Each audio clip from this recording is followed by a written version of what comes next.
The dust settled around Katherine Calloway's worn traveling boots as she stepped off the stagecoach in Downieville, California. Her black mourning dress a stark contrast against the bright June sunshine of 1866.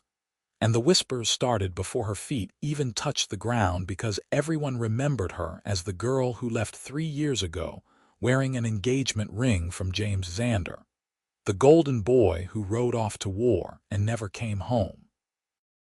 She clutched her small carpet bag tighter, feeling the weight of every curious stare from the townspeople gathered near the general store.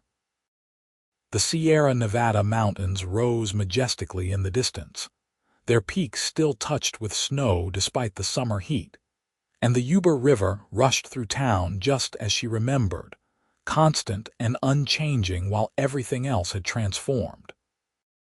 Katherine had been 20 when she left, starry-eyed and in love with James, planning a wedding for when he returned from the war. Now she was 23, a widow, and painfully aware that the man watching her from across the street was Yates Zander, James's younger brother, and the only person whose opinion truly mattered. Yates stood outside the livery stable, his hat pulled low against the sun, but she could feel his gaze like a physical touch. He had grown taller in the years since she had seen him, his shoulders broader from hard work, his jaw more defined. He had been 18 when she left, just a boy really, though he had looked at her even then with an intensity that made her uncomfortable because it spoke of feelings that could never be returned. She had belonged to his brother. She still did, in a way, even though James lay buried in some unmarked grave in Virginia. The stagecoach driver handed down her trunk, and Katherine realized she was standing frozen in the middle of the street like a fool.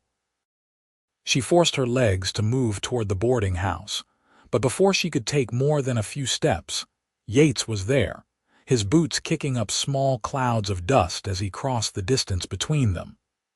"Katherine," he said, and his voice had deepened, lost the boyish quality she remembered. "Let me help you with that." He reached for her trunk before she could protest, lifting it easily onto his shoulder. Up close, she could see the changes the years had wrought even more clearly. His face was sun-weathered, with fine lines around his eyes from squinting against the bright mountain light. A scar ran along his left temple, disappearing into his dark hair. He had served too, she remembered hearing, though he had made it home. "Yates," she managed, her voice barely above a whisper. "You do not have to, I know I do not have to," he said quietly, "but I am going to anyway. Where are you staying?" "Mrs. Henderson's boarding house. I rode ahead." He nodded and started walking, leaving her no choice but to follow. The townspeople were still watching, their whispers growing louder now that Yates had publicly acknowledged her. Katherine felt her cheeks burn. This was not how she had imagined her return. She had pictured slipping back into town quietly, finding work somewhere, rebuilding her life in the shadows of her grief. Instead, she was creating a spectacle on her first day back. "You should have written," Yates said as they walked. "Someone would have met you at the stage." "I did not want to impose. It would not have been an imposition." He glanced at her, and there was something in his dark eyes that made her breath catch. "My mother will want to see you, my father too," Katherine's steps faltered. "I do not think that is a good idea." "Why not?" "You were going to be their daughter-in-law. They loved you. That was before." She stopped walking entirely, forcing him to turn back to her. "Before James, before you married my brother in a field hospital in Richmond because he was dying and you wanted to give him that much." Yates's voice was gentle but firm. "We know, Katherine. James wrote to us before he passed, told us everything, told us to take care of you if you ever needed it." The words hit her like a physical blow. She had not known James had written to his family. In the chaos of the war, in the desperate weeks after his death, she had simply tried to survive. She had worked as a nurse until the war ended, then spent months trying to figure out what came next. Returning to Downieville had seemed like the only option, even though she knew it would be painful. "I did not know," she whispered. "Well, now you do." Yates shifted the trunk on his shoulder. "Come on. Mrs. Henderson will have supper ready soon, and you look like you have not eaten a decent meal in weeks." He was not wrong. Katherine followed him the rest of the way to the boarding house, a neat two-story building painted white with green shutters. Mrs. Henderson, a plump woman in her 50s with kind eyes, welcomed Katherine warmly and showed her to a small but clean room on the second floor. Yates set her trunk down carefully, then stood awkwardly in the doorway. "Thank you," Katherine said, unsure what else to offer. "I will tell my parents you are back. They will want to call on you." "Yates, please, they need to see you," he said, and there was a firmness in his tone that brooked no argument. "They lost a son. You lost a husband. Grief shared is grief lessened, or so they say." He left before she could protest further, his boots heavy on the wooden stairs. Katherine sank onto the narrow bed, suddenly exhausted. The room was sparse but comfortable, with a washstand in the corner and a window overlooking the main street. She could hear the sounds of the town drifting up, horses whinnying, men calling to each other, the distant sound of a piano from one of the saloons. It was all so familiar and yet so strange, as if she were seeing it through glass. She thought about Yates, about the way he had looked at her. The boyish adoration she remembered had matured into something deeper, something more complicated. It made her uneasy because she was not ready for anyone to look at her that way, least of all her dead husband's brother. James had been gone for over a year, but the grief was still fresh, still sharp enough to cut. That night, lying in the unfamiliar bed, Katherine stared at the ceiling and let herself remember. She had met James when she was 17, newly arrived in Downieville with her father, a minister who had come to serve the small church. James had been 21, confident and charming, with an easy smile that made everyone love him. He had courted her properly, with flowers and Sunday walks, and when he proposed on her 19th birthday, she had said yes without hesitation. Then the war came. James enlisted with several other young men from town, including Yates, who had lied about his age to join his brother. Katherine had promised to wait, had worn James's ring and written him letters every week. But the letters from James had grown fewer and further between, and then in the winter of 1864, she received a telegram. James was wounded, dying in a hospital in Richmond. If she wanted to see him one last time, she needed to come immediately. She had used every cent she had saved to make the journey east. It had taken weeks, traveling through a country torn apart by war. When she finally reached the hospital, James was barely conscious, his body ravaged by infection from a bullet wound in his chest. He had smiled when he saw her, that same easy smile she had fallen in love with, and asked her to marry him properly, right there in the hospital. A chaplain had performed the ceremony with 2 nurses as witnesses. Katherine became Mrs. James Zander on a cold February morning, holding her husband's hand as he struggled to breathe. He died 3 days later, and she had been a widow before she was even truly a wife. She wiped away tears in the darkness, angry at herself for the memories. She needed to be strong. She needed to figure out how to build a life here in this town full of ghosts. The next morning brought a knock at her door. Katherine opened it to find a woman in her late 40s with graying hair and James's eyes. Eleanor Zander stood in the hallway, her hands clasped together, her expression a mixture of hope and sorrow. "Katherine," she breathed. "Oh, my dear girl." And then Katherine was in her arms, and they were both crying, 2 women bound together by the loss of the same man. Eleanor held her tight, murmuring words of comfort and welcome, and Katherine felt something inside her chest crack open. She had been alone with her grief for so long, carrying it like a burden she could share with no one. But here was someone who understood, who had lost just as much. They went downstairs together, and Alina insisted Katherine join her for breakfast at the Xander Ranch, just outside of town. The walk was pleasant in the cool morning air, and Alina talked about everything and nothing. The town gossip, the new families who had arrived, the difficulties of the past few years. She did not mention James directly, but his presence hung between them like a third companion.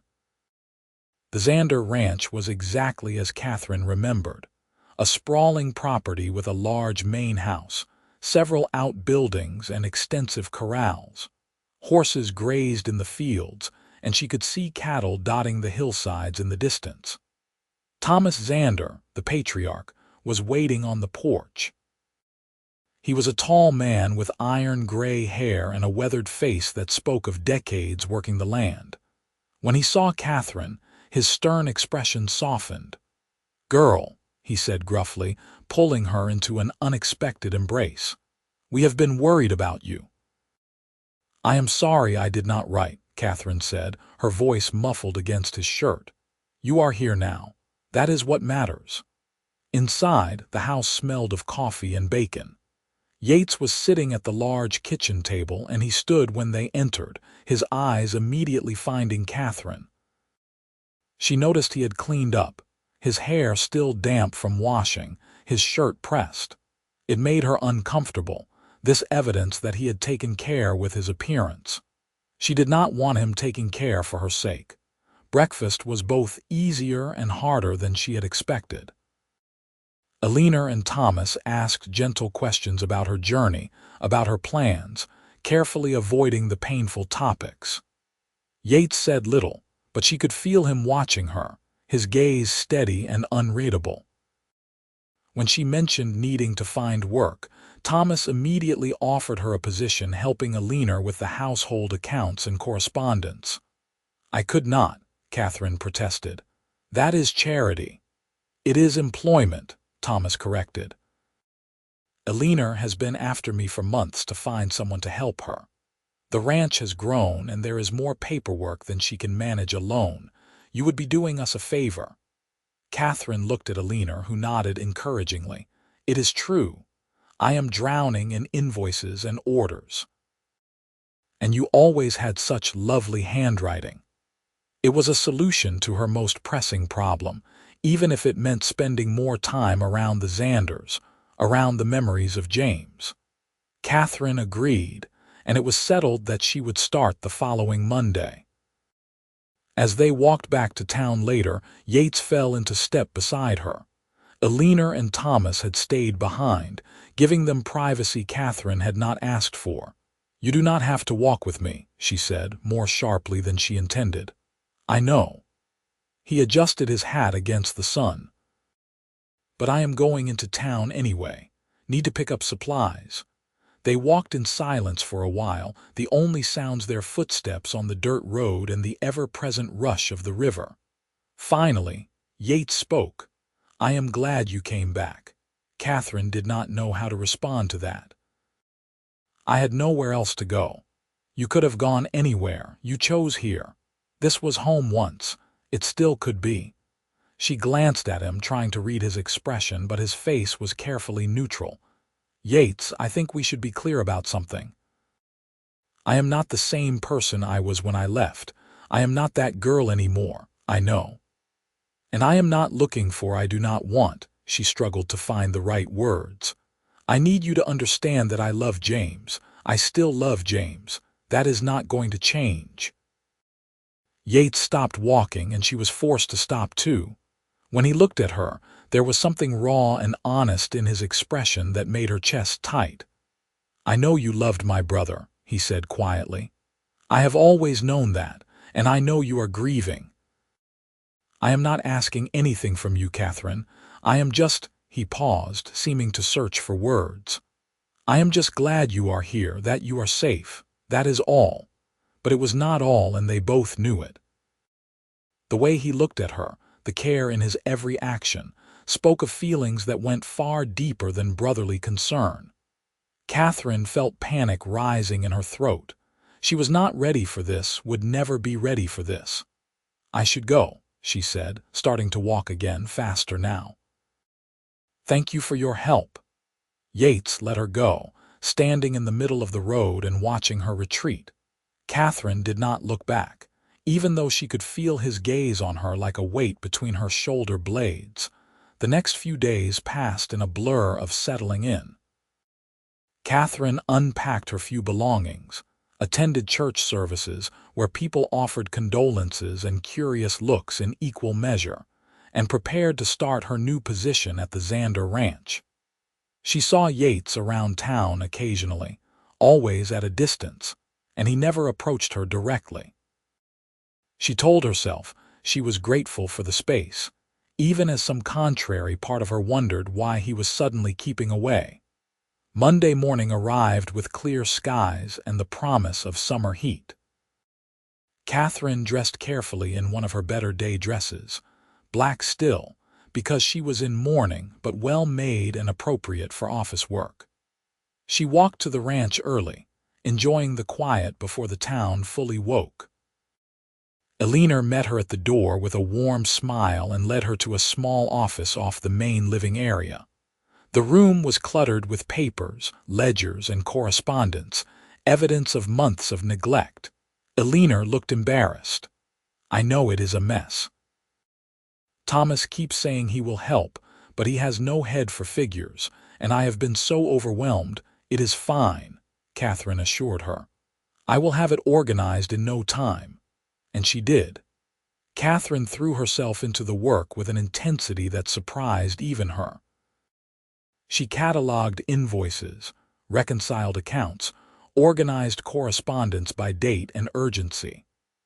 The work was soothing in its precision, requiring enough concentration that she could not dwell on painful thoughts.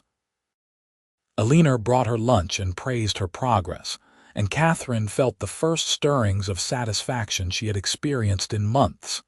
It was late afternoon when Yates appeared in the doorway. He was dusty from working with the cattle, his shirt sleeves rolled up to reveal tanned forearms. He held his hat in his hands, turning it nervously. "Katherine," he said. "I wanted to, that is, I thought maybe," he stopped, frustrated with himself. "Would you like to see the new foals? We have 3 born this spring, and they are in the near pasture."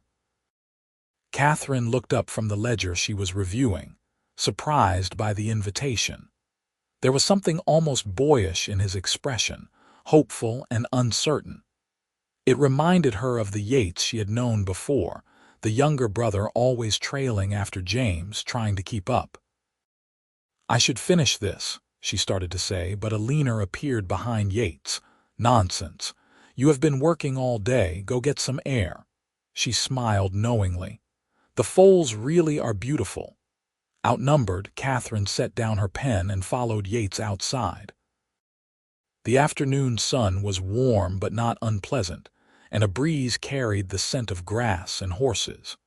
They walked toward the pasture in silence, and Katherine found herself studying him from the corner of her eye. He moved with an easy confidence, comfortable in his body and his surroundings. This was his world, she realized. The ranch, the animals, the land. He belonged here in a way James never had. James had always been looking toward something else, something bigger. It was part of what she had loved about him, that restless ambition. But it was also what had taken him away.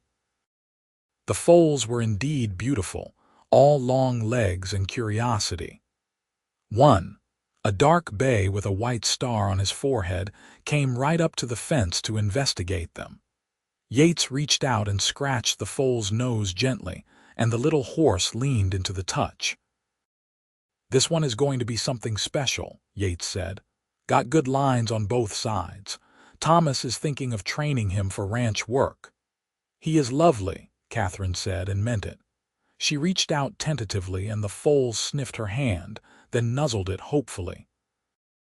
"Sorry, I do not have anything for you. He is just being friendly." Yates smiled, and it transformed his face, made him look younger. Always has been, from the day he was born, no fear at all. They stood there for a while, watching the foals play and race across the pasture. It was peaceful in a way Katherine had not experienced in a long time. No one was asking her about the war, or offering condolences, or watching her with that mixture of pity and curiosity. Yates just stood beside her, his presence solid and uncomplicated. "I was there when James died," Yates said suddenly, quietly. "Did you know that?" Katherine's breath caught. "No, I did not know. I was with a different regiment, but I got word he was wounded. Traveled 3 days to reach him." His voice was rough with old pain. "Made it 2 hours before he passed. He told me about you, about the wedding. Said he was sorry he could not give you a better life, but he was glad you were his, even for those few days." Tears pricked Katherine's eyes. "He was delirious by the end. He thought I was still there, kept reaching for me. He told me," Yates paused, seeming to struggle with whether to continue. "He told me to look after you, made me promise. Said you were too good, too kind, and that the world would eat you alive if someone did not watch out for you." "I can take care of myself," Katherine said, but her voice lacked conviction. "I know you can. But James was my brother, and I promised him." Yates finally looked at her, and the intensity in his eyes made her heart race. "So I am going to keep that promise, whether you want me to or not. I am going to make sure you are safe and provided for. That is all. I am not asking for anything more." But his eyes said otherwise. They said he wanted everything, all the things he had no right to want, all the things Katherine could never give him. She looked away, unable to hold his gaze. "I should get back to work," she said. "Katherine, please, Yates, I am not ready for this conversation." He stepped back immediately, his expression shuddering. "Of course, I will walk you back." They returned to the house in strained silence, and Katherine fled back to the safety of the office, her heart pounding. She tried to focus on the ledgers, but the numbers swam before her eyes. She kept thinking about what Yates had said, about James's last words, about promises and obligations, and the way Yates looked at her like she was something precious. The weeks that followed established a pattern. Katherine worked at the ranch 5 days a week, bringing order to the chaos of the Xander business affairs.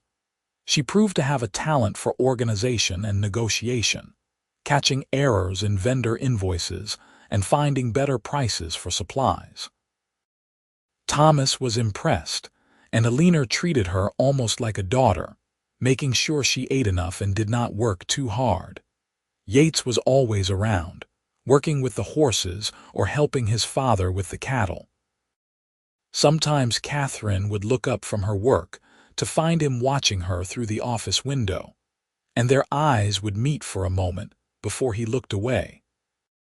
He never pushed, never brought up that conversation by the pasture again, but his presence was a constant awareness, like an itch she could not scratch. The town slowly accepted her presence.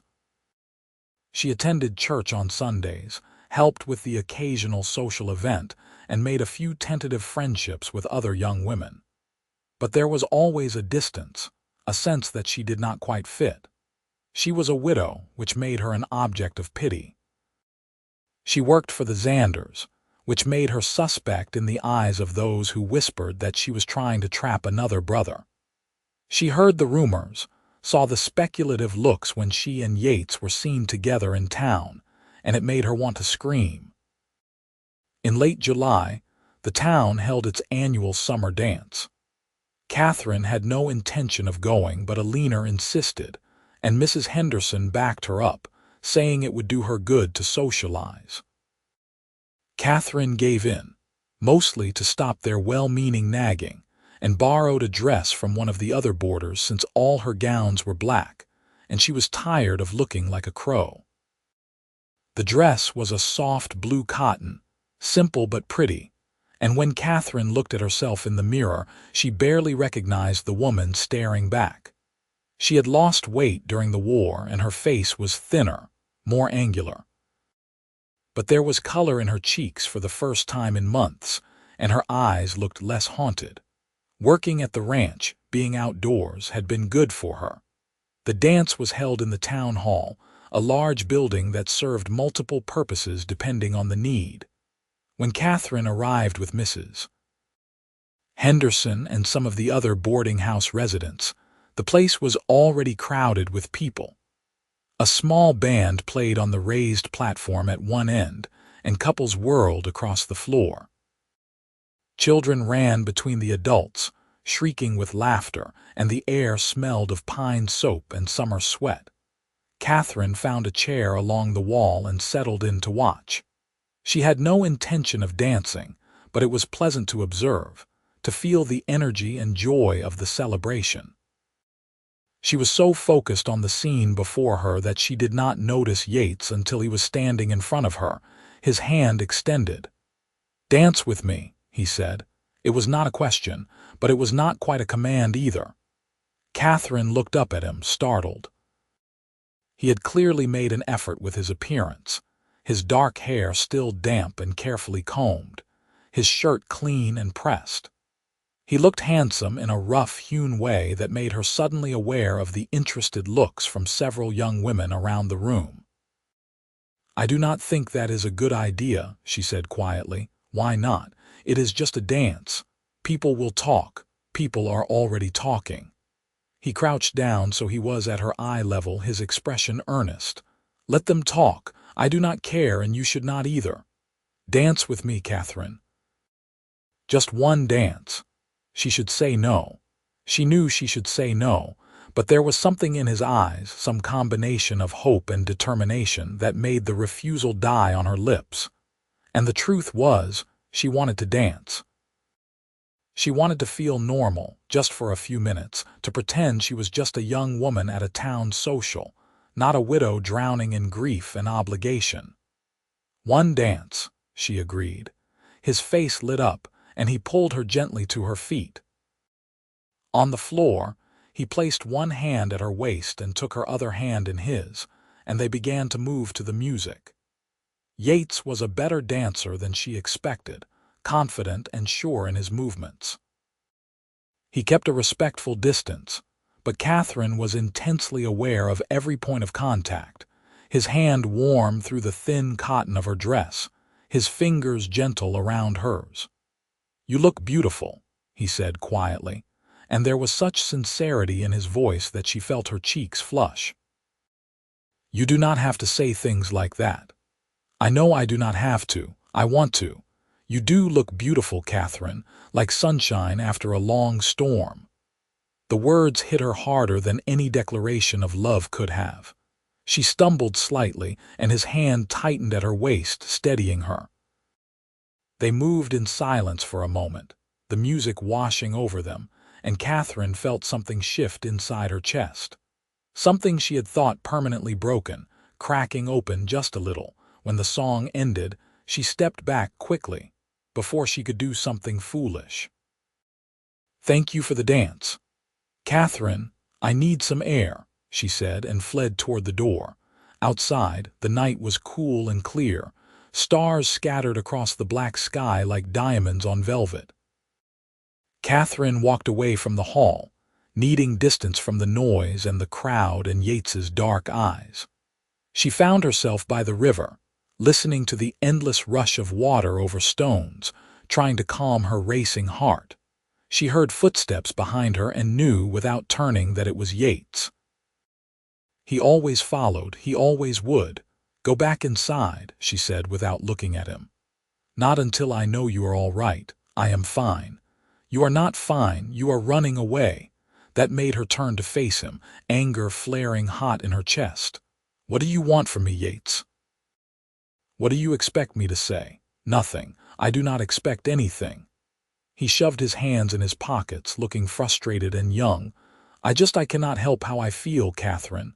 You have to try, you have to, because I cannot." Her voice broke. "I love James, I still love him. He was my husband." "I know that. You are his brother. I know that too."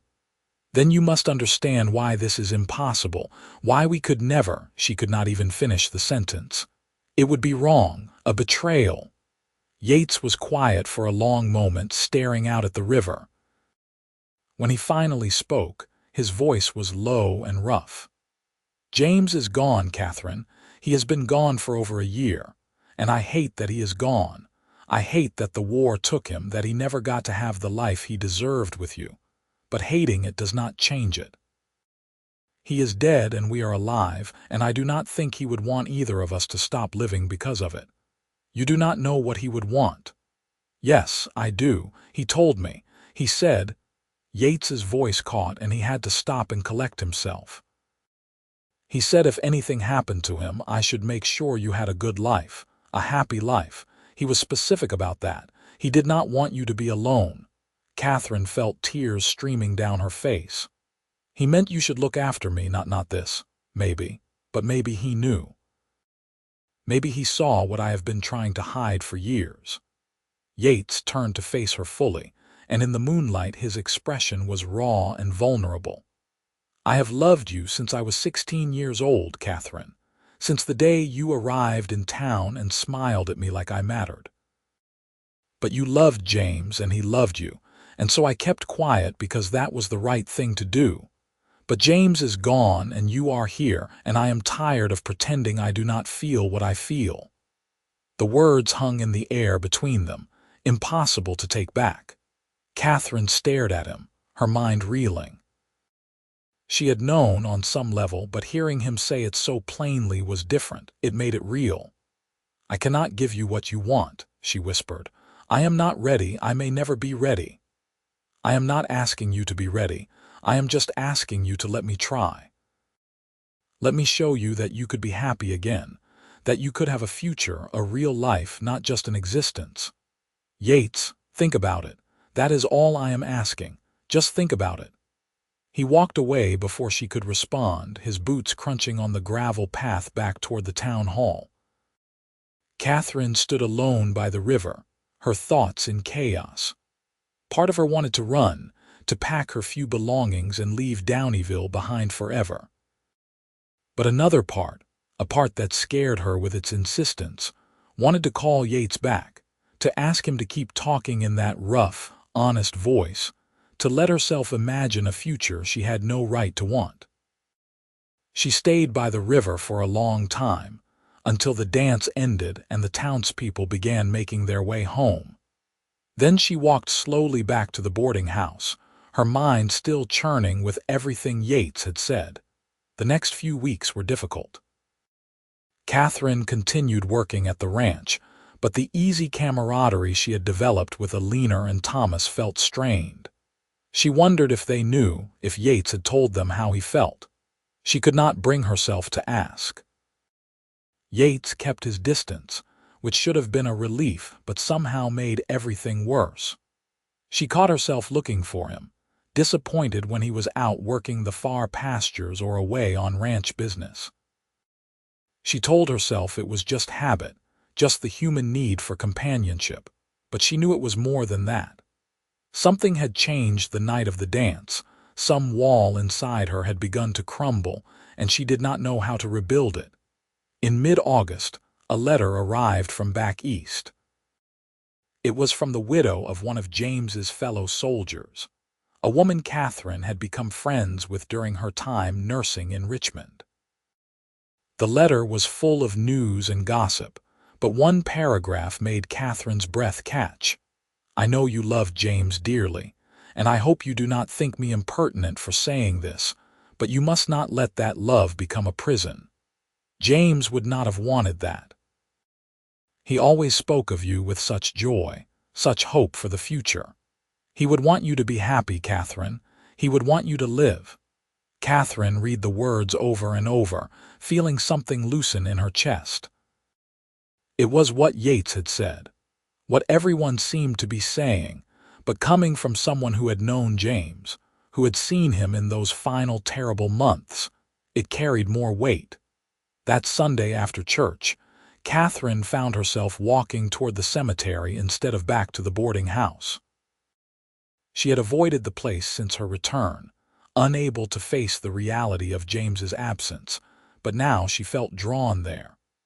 His grave was in the corner under a large oak tree marked with a simple stone that read, James Robert Zander, beloved son and brother, 1841–1865. Katherine knelt beside the grave, running her fingers over the carved letters. She had not been here when he was buried, had not even known about it until months later when the war finally ended and she could access mail again. Eleanor had written describing the service, how the whole town had turned out, how they had honored James's memory. "I do not know what to do," Katherine whispered to the stone, to the man buried beneath. "I thought I knew. I thought I would just carry you with me forever, that it would be enough. But Yates, your brother, he has complicated everything." A breeze rustled the oak leaves above her, and for a moment Katherine could almost imagine it was an answer, a sign. But the stone remained silent, as it would always be silent, because James was gone and no amount of wishing would bring him back. "I did love you," she continued, tears streaming down her face. "I do love you, but I am so tired, James. I am tired of being sad, of being alone, of feeling like I died along with you. And I know that is not fair. I know I was only your wife for 3 days, but it felt real. It was real to me." She sat there for a long time, crying out all the grief she had been holding inside. When she finally stood, her legs were stiff and her eyes swollen, but she felt lighter somehow. As if in acknowledging the pain, she had given herself permission to move beyond it.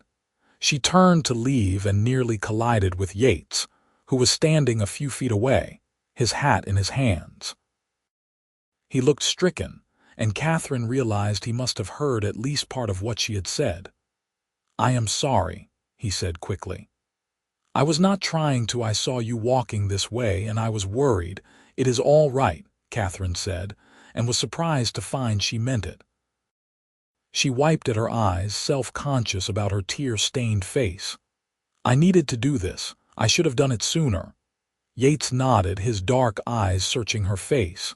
"Can I walk you back?" "Yes, I would like that." They walked in silence through the cemetery and back toward town. The August sun was hot, but the altitude kept it from being unbearable. Katherine found herself very aware of Yates beside her, the way he adjusted his stride to match hers, the careful distance he maintained. "I meant what I said," she said suddenly. "About loving James, that has not changed." "I know. But I think," she paused, trying to find the right words, "I think maybe there is room for more than one kind of love in a life. I think maybe holding on to grief so tightly is not the tribute to James I thought it was." Yates stopped walking, turning to face her with an expression of such hope it made her chest tight. "Katherine, I am not promising anything," she said quickly. "I am not ready, for I do not know if I will ever be ready for what you want, but I am willing to try. To spend time with you, to see if there could be something." She trailed off, unable to finish. "That is enough," Yates said, his voice rough with emotion. "That is more than enough." And so began a strange, tentative courtship. Yates started eating lunch at the ranch house when Katherine was there, and they would talk about inconsequential things. The weather, the horses, town gossip. On Sundays after church, they would walk together, sometimes by the river, sometimes up into the foothills where the air was cooler and the views spectacular. He brought her wildflowers once, a handful of columbines he had found growing by a stream, and she pressed them between the pages of her Bible. Eleanor and Thomas watched these developments with barely concealed delight, though they were careful not to say anything directly. The town gossips had plenty to say, of course, but Katherine found she cared less and less about their opinions. She was tired of living her life for other people's approval. In September, the aspens began to turn gold in the high country, and Yates suggested a ride up into the mountains to see them. Katherine had not been on a horse in years, but she agreed, and Yates saddled 2 gentle mares for them. They rode out early on a Sunday morning, the air crisp with the promise of fall. The aspens were spectacular, whole hillsides transformed into rivers of gold and orange. Katherine had forgotten how beautiful the high country was, how vast and wild. They stopped by a clear mountain stream to rest the horses and eat the lunch Alina had packed for them.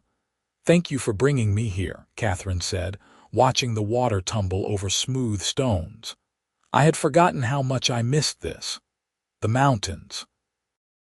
Yates was sitting on a fallen log, his long legs stretched out in front of him. All of it. The space, the quiet, the beauty. It is easy to forget when you have been in places where everything is about survival. Is that what the war was like? Just survival? Katherine considered the question. She rarely talked about her time as a nurse, about the things she had seen and done. Yes, mostly. Every day was about getting through to the next day, about trying to save whoever you could and accepting that it would never be enough. "I saw boys, they were all so young. Yates, I saw them die in dozens of ways, and there was nothing I could do. It changes you, seeing that much suffering." Yates was quiet for a moment. "I was at Shiloh," he said finally. "First real battle I saw, it was—" He stopped, shook his head. "I cannot describe it. The noise, the chaos, the blood. Men I had known my whole life, gone in an instant, and afterward I just felt numb, like something inside me had broken. But you kept going. What else could I do? You keep going because the alternative is giving up, and that felt like betraying everyone who did not make it." Katherine moved to sit beside him on the log, their shoulders almost touching. "James used to write about you in his letters. He was so proud of you, so worried about you. He said you were braver than you knew. I was not brave. I was terrified every single day. Being brave does not mean not being afraid. It means doing what needs to be done despite the fear." She turned to look at him and found him already watching her. "You have been brave for me too. Giving me space, not pushing, letting me figure this out at my own pace. That could not have been easy." "It has been the hardest thing I have ever done," Yates admitted. "But you are worth the wait. You have always been worth the wait." The words hung between them, heavy with meaning. Katherine felt her heart racing, felt the pull toward him like gravity. It would be so easy to close the small distance between them, to let herself fall into whatever this was becoming. But the fear was still there too, the guilt, the voice that said she was betraying James's memory. As if reading her thoughts, Yates said quietly, "He would want this, Katherine. He would want you to be happy." "How can you be so sure?" "Because I knew my brother. He was not a selfish man. He loved you too much to want you to spend your life alone mourning him. But you are his brother." "Does that not feel wrong to you?" Yates was quiet for a long moment. "Sometimes," he admitted. "Sometimes I feel guilty, like I am taking something that should have been his.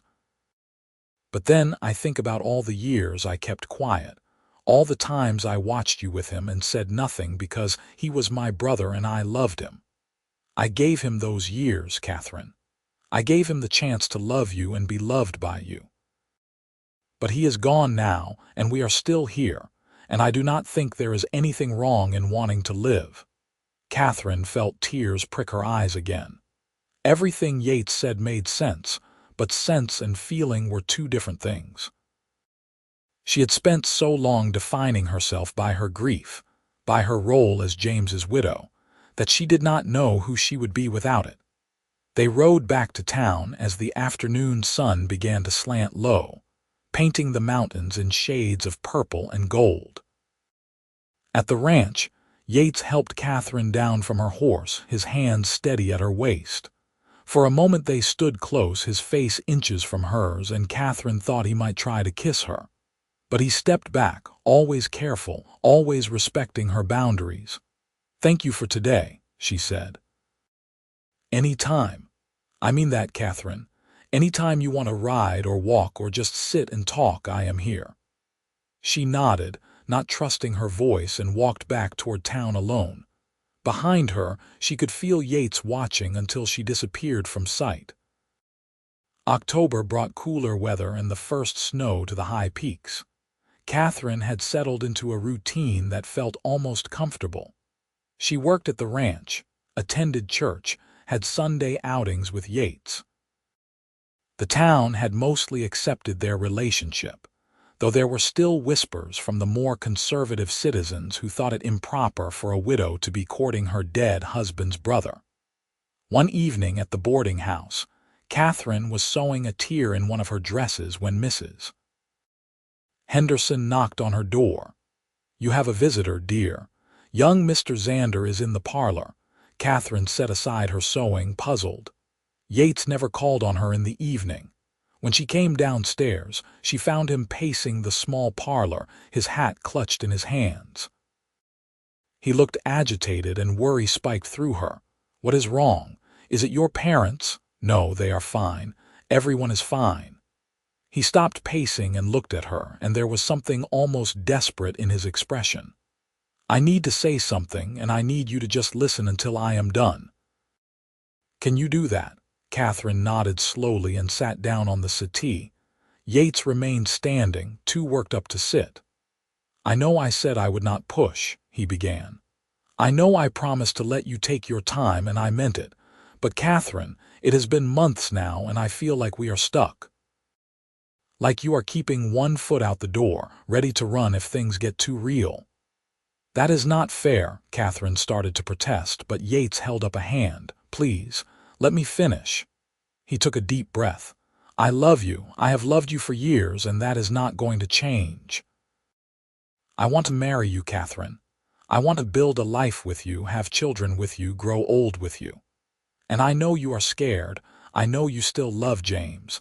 But I need to know if there is any chance you could love me too. Not the same way, not replacing him, but in addition to him. Because I cannot keep doing this half-courting forever. I need to know if we are moving forward or if I need to let you go." The words hit Katherine like a physical blow. She had known, on some level, that this moment was coming, but she had not expected it tonight. She stared at Yates, seeing the pain and hope warring in his expression, and felt her carefully constructed walls crumbling.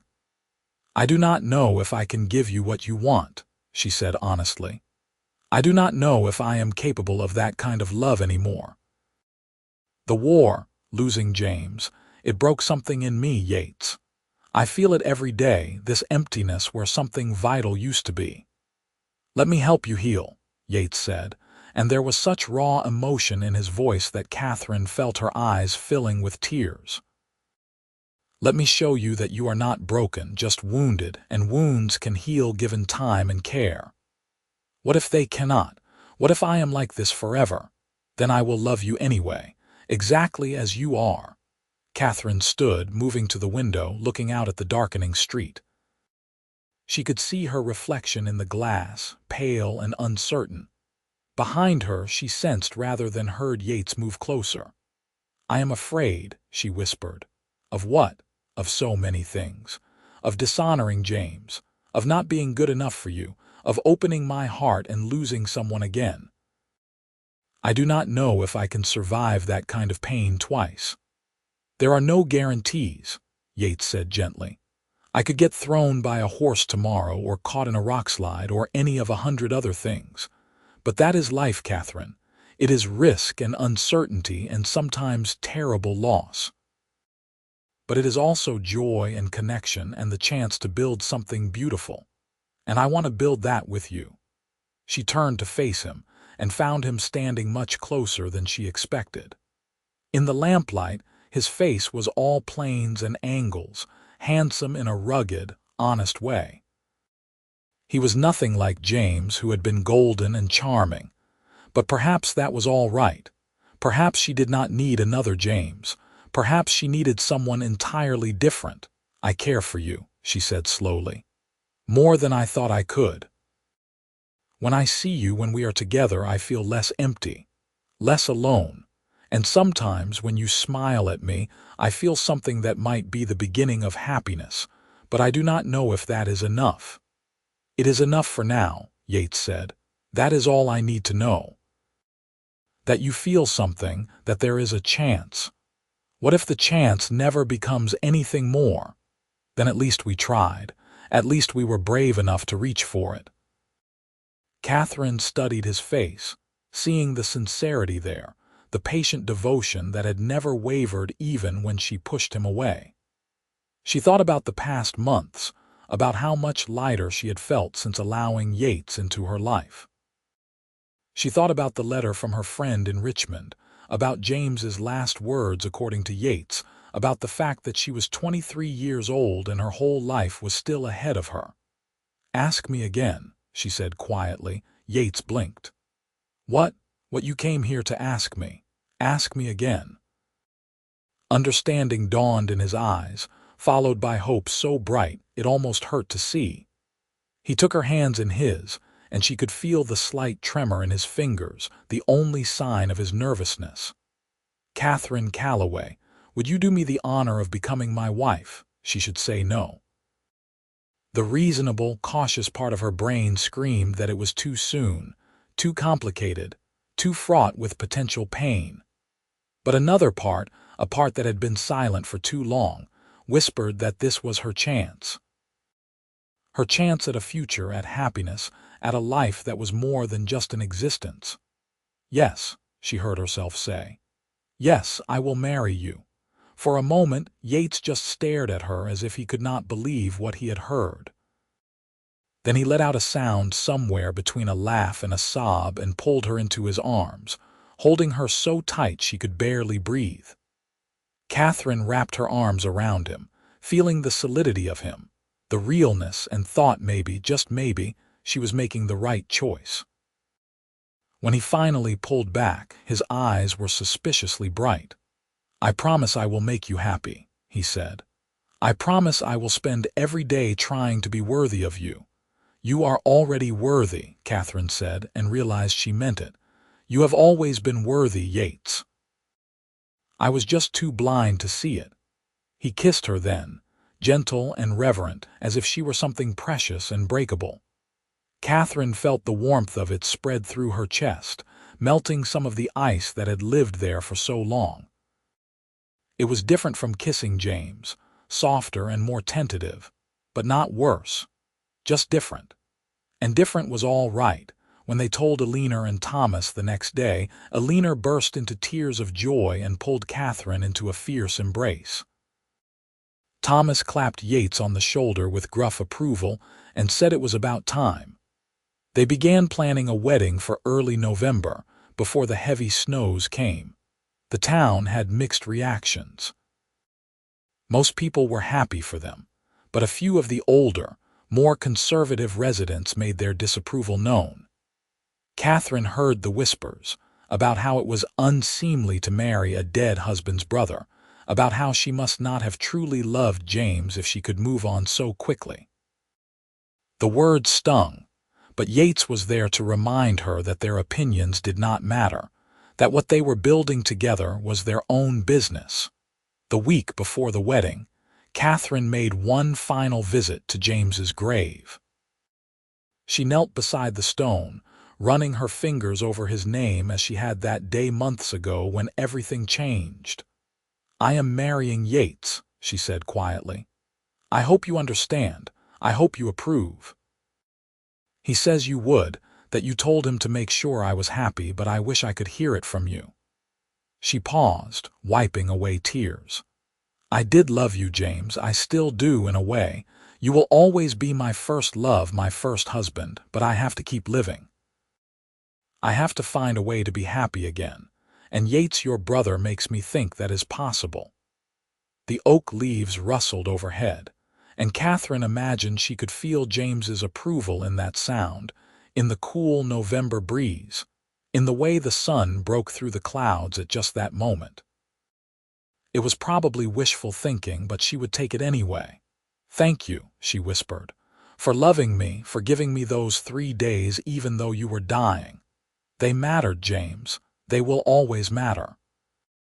She stood and turned to find Yates waiting by the cemetery gate, giving her privacy but ready to be there if she needed him. That was who Yates was, she realized. Always there, always patient, always putting her needs before his own. She walked to him and took his hand, and together they left the cemetery behind. The wedding was simple but lovely, held in the small church where Katherine and her father had attended services so long ago. The minister who had replaced her father after his death performed the ceremony. Eleanor cried throughout and Thomas looked proud. Katherine wore a dove-gray dress, not quite out of mourning but not black either, a compromise between tradition and the joy of the occasion. When Yates said his vows, his voice was steady and strong, full of conviction. Katherine found her own voice wavering as she promised to love and honor him. But Yates squeezed her hands encouragingly, and she made it through. When they were pronounced man and wife and Yates kissed her, Katherine felt something inside her shift and settle, as if pieces of a puzzle were finally clicking into place.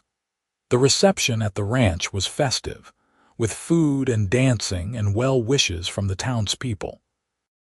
Katherine danced with Yates, with Thomas, with several of the men from town, and felt lighter than she had in years. This was what the future looked like, she realized. Community, connection, joy mixed with memory but not overwhelmed by it. That night, in the room that had been Yates's but was now theirs, Katherine was nervous.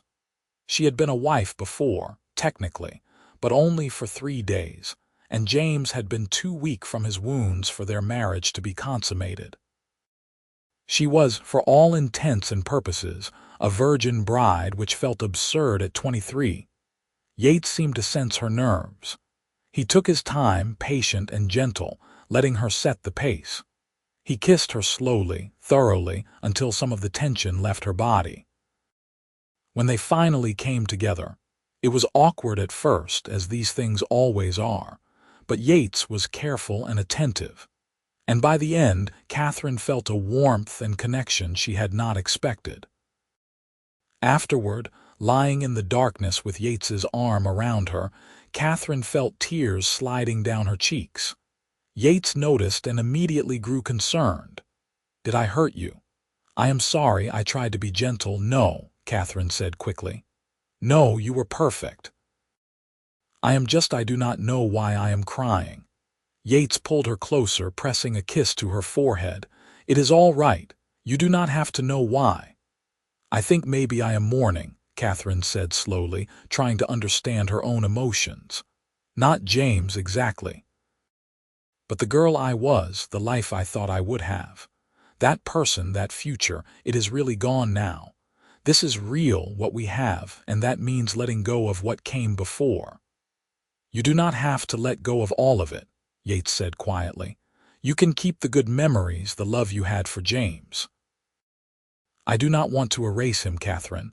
He was my brother and I loved him too. He will always be part of our story."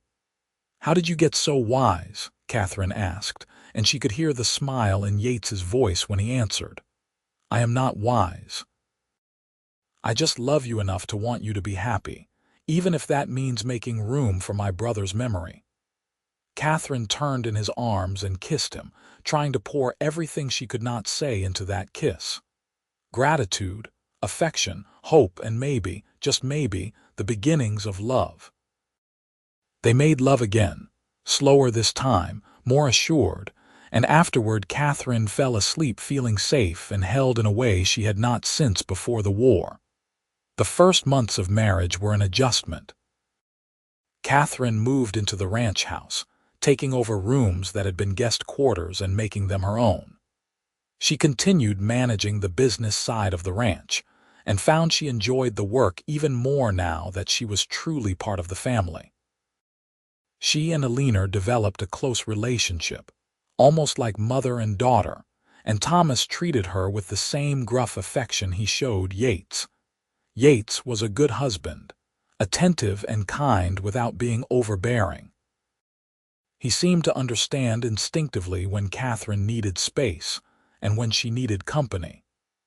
On difficult days, when the grief rose up unexpectedly, He held her and let her cry without trying to fix it. On good days, he made her laugh with stories about the ranch hands or plans for expanding the horse breeding operation.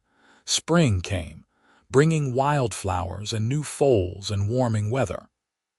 Katherine discovered she was pregnant in April, and the news brought a mixture of joy and terror. She had not thought much about having children, had assumed it would happen eventually, but the reality of it was overwhelming. Yates was thrilled, already making plans for the baby's room and talking about teaching his son or daughter to ride. Katherine tried to share his enthusiasm, but the fear kept creeping in. What if something went wrong? What if she lost the baby or died in childbirth, or could not be a good mother? Eleanor, sensing her worry, sat her down one afternoon for a frank conversation. "Being scared is normal," she said, holding Katherine's hands across the kitchen table. "Every woman is scared the first time, but you are strong, Katherine. You survived a war, you rebuilt your life after terrible loss. You can do this." "What if I cannot love it enough?" Katherine whispered. "What if part of me is still too broken?" "Love is not a limited resource," Eleanor said gently. "The heart does not run out. It stretches and grows to accommodate. You will see." Katherine wanted to believe her, tried to believe her.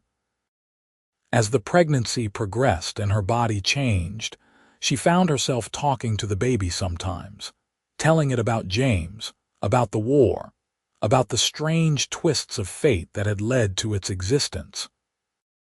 She felt silly doing it, but it also helped, as if she were working through her own complicated feelings by explaining them to this tiny person growing inside her. In early November, on a cold night with the first snow falling outside, Katherine went into labor. It was long and painful and terrifying, but Eleanor was there, and Yates held her hand through all of it. And when the midwife finally placed a squalling infant in her arms, Katherine looked down at her son and felt her heart crack open in a way she had not thought possible. He had Yates's dark hair and Katherine's nose, and when he opened his eyes, they were a deep blue that might turn brown later or might stay that color forever. He was perfect and whole and completely dependent on her, and Katherine felt a surge of fierce, protective love that took her breath away. "What should we name him?" Yates asked, his voice thick with emotion as he looked at his son. Katherine had been thinking about this. "I want to call him James," she said quietly, "for your brother, if that is all right with you." Yates's eyes filled with tears. "Are you sure?" "I am sure. James gave us his blessing in his own way. This feels like honoring that." They named him James Thomas Zander and called him Jamie from the start to distinguish him from his uncle. Eleanor was besotted, and Thomas looked at his grandson with such pride and tenderness that Katherine found herself crying again, overwhelmed by how much love there was in this family, in this house. The first months with Jamie were exhausting and wonderful in equal measure. Katherine had never been so tired in her life, but she also felt more grounded, more purposeful. This baby needed her, depended on her completely, and there was something clarifying about that responsibility. Yates was a devoted father, getting up with her for night feedings, changing diapers without complaint, spending hours just holding Jamie and talking to him in a soft, gentle voice. Watching them together, Katherine felt her love for Yates deepen and mature into something solid and unshakable. This was her family. This was home. One evening in late spring, when Jamie was about 6 months old and starting to smile and coo at everyone, Katherine and Yates took him for a walk down by the river. The aspens were leafing out in brilliant green, and the water was high with snowmelt.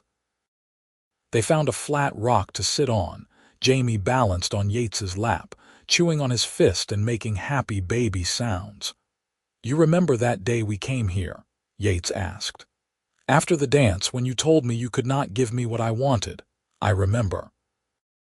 Katherine leaned against his shoulder, watching the river rush past. I was so sure I would never be happy again, that the best I could hope for was just getting through each day. And now I think I was wrong." She looked up at him, seeing the man he had become, the husband and father he was. "I am happy, Yates, truly happy. Some days I still miss James, still think about what might have been, but I do not regret this life we have built. I do not regret choosing you." "Choosing us," Yates corrected, bouncing Jamie gently. "All three of us." "All three of us," Katherine agreed. Jamie grabbed a fistful of Yates's shirt and pulled himself up, trying to stand on his father's lap. Yates laughed and supported him, and the sound of it made Katherine's heart swell. This was what James had wanted for her, she realized. Not to forget him, but to find joy again. To have a family, a real life, all the things the war had stolen. "I love you," she said suddenly, urgently, needing Yates to know. "I know I do not say it enough, but I do. I love you, Yates." Not the way I love James, maybe, but in its own way just as deeply. Yates looked at her with such joy and tenderness that she felt tears prick her eyes. Again with the crying. She blamed it on childbirth, on how emotional everything still felt. "I love you too," he said. "Both of you. More than I thought it was possible to love anything." They sat there by the river, a family now, solid and real. The war was years behind them, and grief had loosened its grip enough that Katherine could breathe freely. She knew there would be hard days ahead, that life was never simple or easy. But she also knew they would face those days together, that she was not alone anymore. The years that followed were full and busy. The ranch prospered under Thomas's management and Yates's hard work, and Katherine's organizational skills helped streamline operations and increase profits.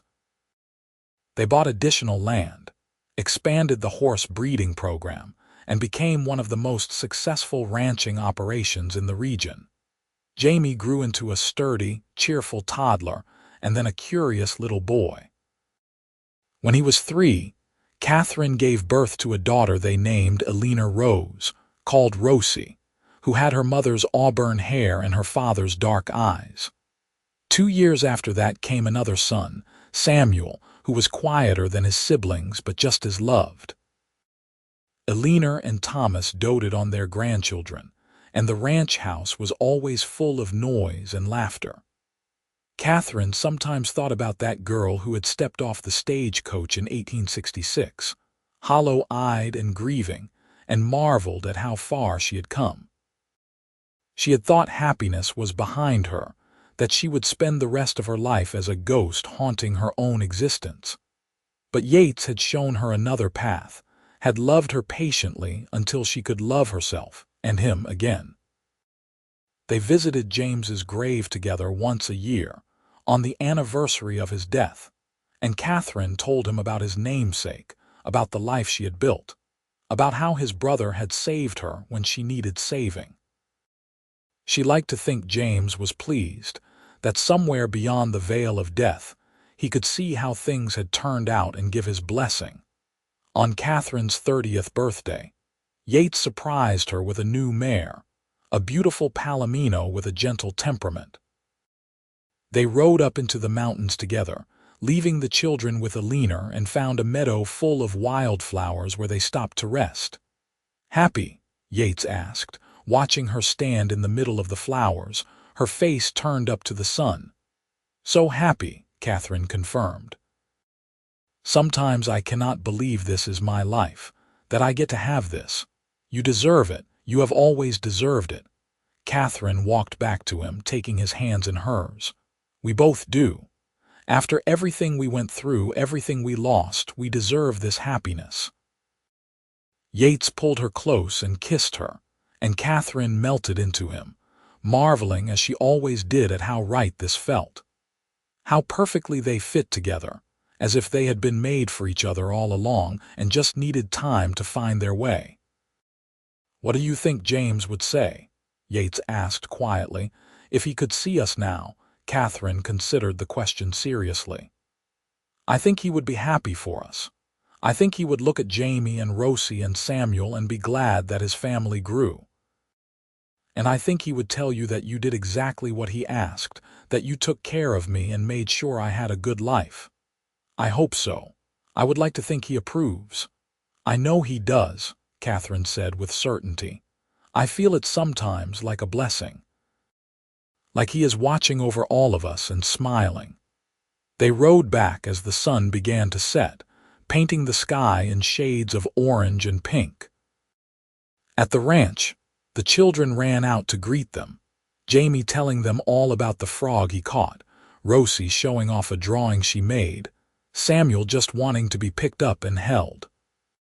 Katherine gathered them all close, breathing in the scent of her children, her husband nearby, and felt profoundly grateful.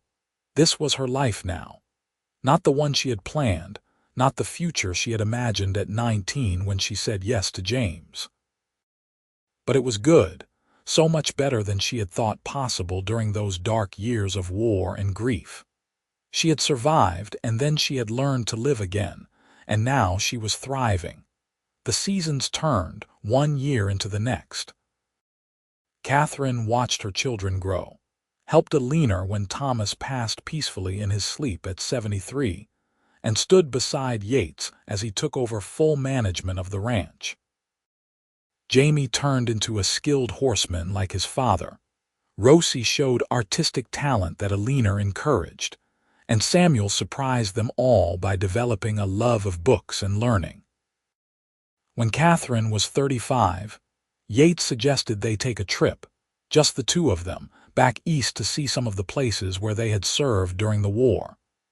Katherine was hesitant at first, worried about stirring up old pain, but Yates convinced her it might bring closure. They left the children with Alina and took the train to Virginia.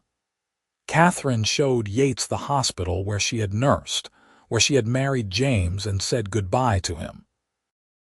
Yates took her to the battlefield where he had fought at Shiloh, explaining the movements of troops and the terrible violence of that day. It was painful and cathartic in equal measure, this confronting of their past. On their last day, they visited the cemetery where James was buried.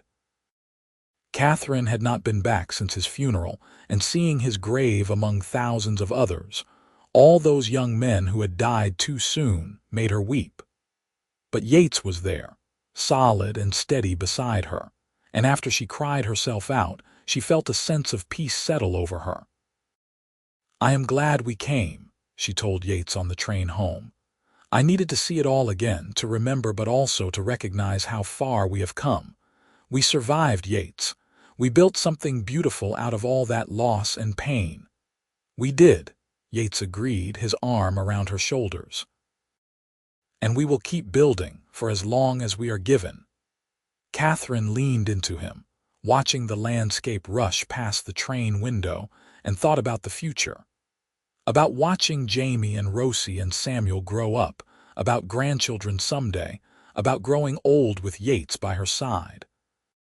It was a good future, full of promise and possibility. They returned to Downieville to find their children healthy and happy, the ranch running smoothly, and life continuing in its steady rhythm. Katherine threw herself back into work and family with renewed energy, grateful for every ordinary day, every small joy. Years passed in this way, full and rich. Jamie met and married a rancher's daughter from the next county over, giving Katherine and Yates their first grandchild, a girl they named Katherine. Rosie went to San Francisco to study art, scandalizing some of the more traditional townspeople, but making her parents proud. Samuel became a teacher, opening a school in Downieville and helping educate the next generation. On the 20th anniversary of Katherine and Yates's wedding, they stood together in the church where they had married, surrounded by their children and grandchildren, and renewed their vows. Katherine looked at Yates, now 51 with silver threading through his dark hair, his face lined from years of sun and wind and laughter, and felt such a surge of love it took her breath away. I would choose you again, she whispered as they held hands before the minister. Every time, in every life, I would choose you. Yates's eyes were wet with tears. And I would wait for you again. However long it took, however many years, I would wait. The minister pronounced them still married, to the amusement of the assembled crowd, and when Yates kissed her, Katherine felt 23 again, full of hope and possibility. They had been given a second chance, both of them, and they had made the most of it. That night, lying in bed in the room that had been theirs for 2 decades, Katherine thought about the girl who had stepped off that stage coach so long ago. She wished she could tell that girl that everything would be all right, that the pain would ease, that joy was still possible even after devastating loss. But that girl had needed to walk her own path, had needed to find her way through grief to get to this place of peace. "What are you thinking about?" Yates asked sleepily beside her. "Everything. The past, the present, how lucky we are." "We are lucky," Yates agreed, "but we also worked for this. We chose each other every day, even when it was hard. That counts for something." "It counts for everything," Katherine said. She curled into Yates's side, his arm coming around her automatically, and let herself drift toward sleep. Tomorrow would bring new challenges, new joys, the endless cycle of living. But tonight, she was content to simply be here in this moment, with this man who had loved her patiently until she could love him back.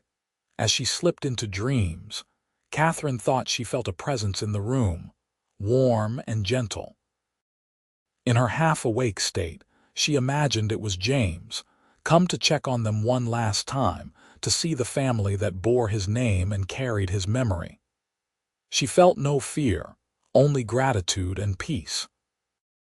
"Thank you," she whispered into the darkness, not entirely sure if she was talking to James or Yates or the universe itself.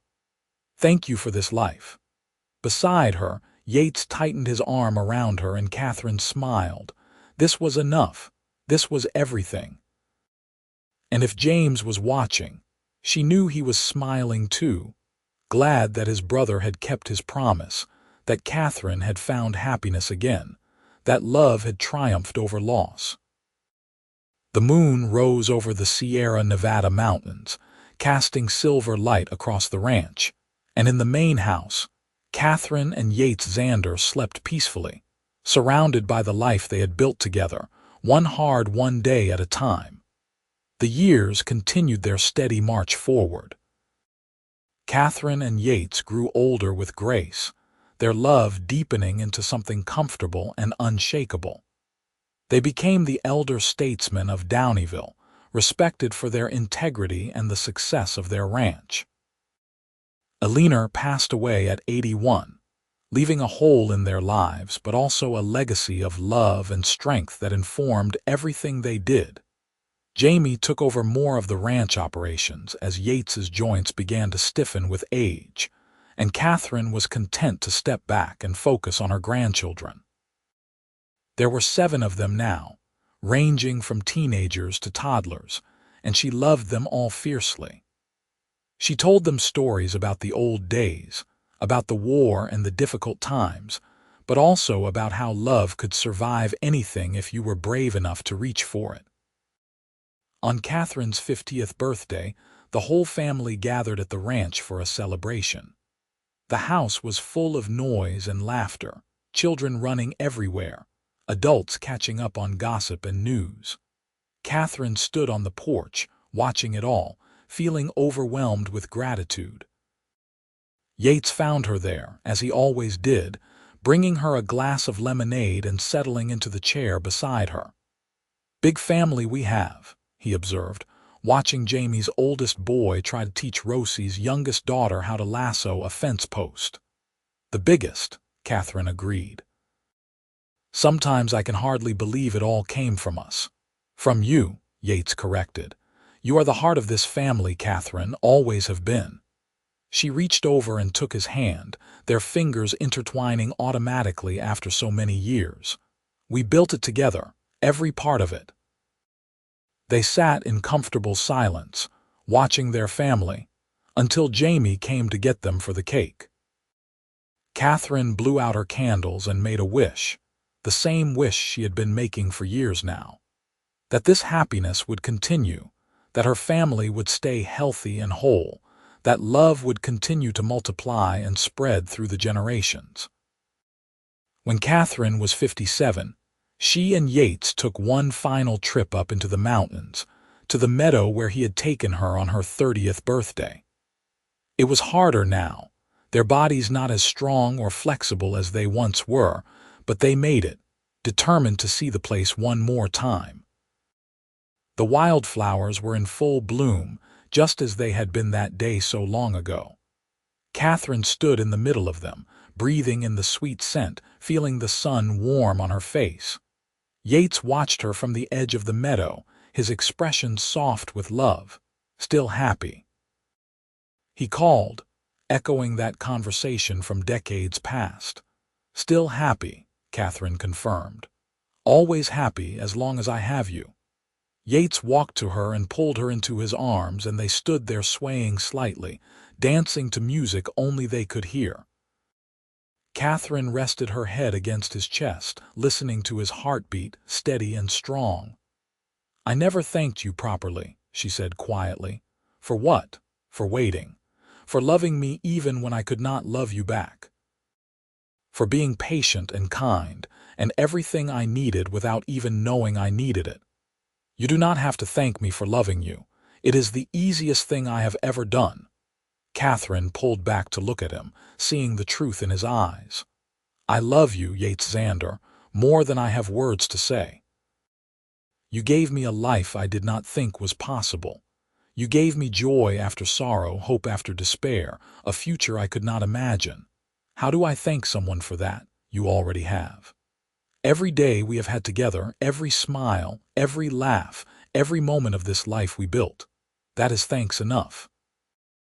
They kissed there in the meadow, two people who had found each other against all odds, who had taken broken pieces and made something whole. And if James was watching from wherever souls go after death, Katherine knew he was pleased, knew he understood that some love stories do not end with death, but transform into something new, something equally precious. Katherine and Yates lived to see their grandchildren grown and starting families of their own, to see the ranch continue to prosper under Jamie's management, to see Rosie become a well-known artist whose paintings hung in galleries across California, to see Samuel's school expand and touch countless lives. They had been given the gift of time, of years together, and they treasured every single day. On a warm September evening, when Katherine was 68 and Yates 70, they sat together on the porch of the ranch house, watching the sun set over the mountains. Their bodies were weary now, creaking with age, but their spirits were still strong. Katherine leaned against Yates, his arm around her shoulders, and felt completely at peace. "You ever regret it?" she asked suddenly. "All those years you loved me silently, watching me with James, never saying anything?" Yates considered the question. "No, James was my brother and you were meant to be his first. I would not change that even if I could. It all led here to this moment, to this life. I would not trade that for anything. You are a better person than I am. I am selfish enough to wish I had met you first, to wish we had been spared all that pain.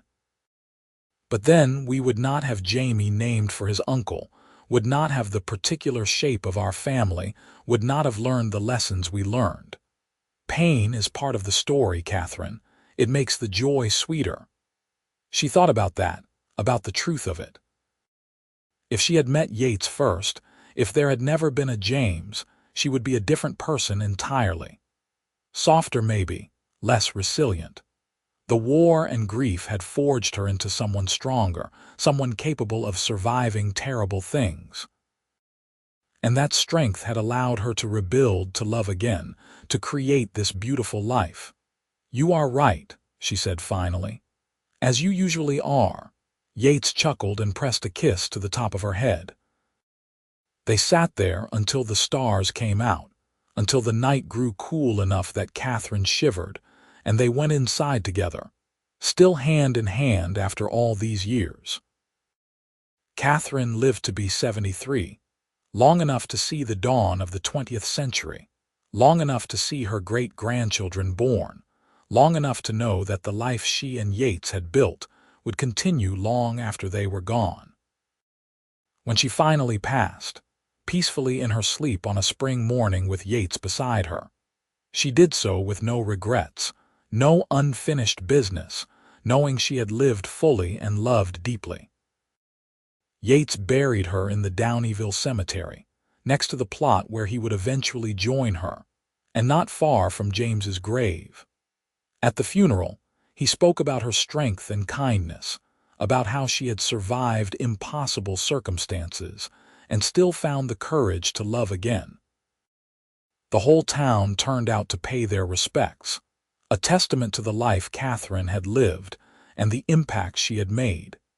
Yates lived another 5 years, spending his time with his children and grandchildren, keeping Katherine's memory alive with stories and reminiscences. When he finally followed her in death, Jamie made sure he was buried beside her, and on the stone he had carved, "Katherine and Yates Zander, beloved wife and husband, who proved that love can triumph over anything." And in the years that followed, when descendants visited the cemetery and asked about their ancestors, the story was told again and again. About Katherine, who loved a man who went to war, who returned a widow and broken, and Yates the cowboy who never stopped loving her, who waited patiently until she could love him back, who showed her that joy was still possible even after devastating loss. It became a family legend, a love story passed down through generations, proof that even in the hardest circumstances, with grief and guilt and every reason to give up, love could still flourish and grow into something beautiful. The ranch continued for generations, bearing the Zander name, and on that land where Katherine and Yates had built their life together, their love story lived on, a testament to patience and devotion, to second chances and new beginnings, to the truth that love, real love, can heal even the deepest wounds given enough time and care.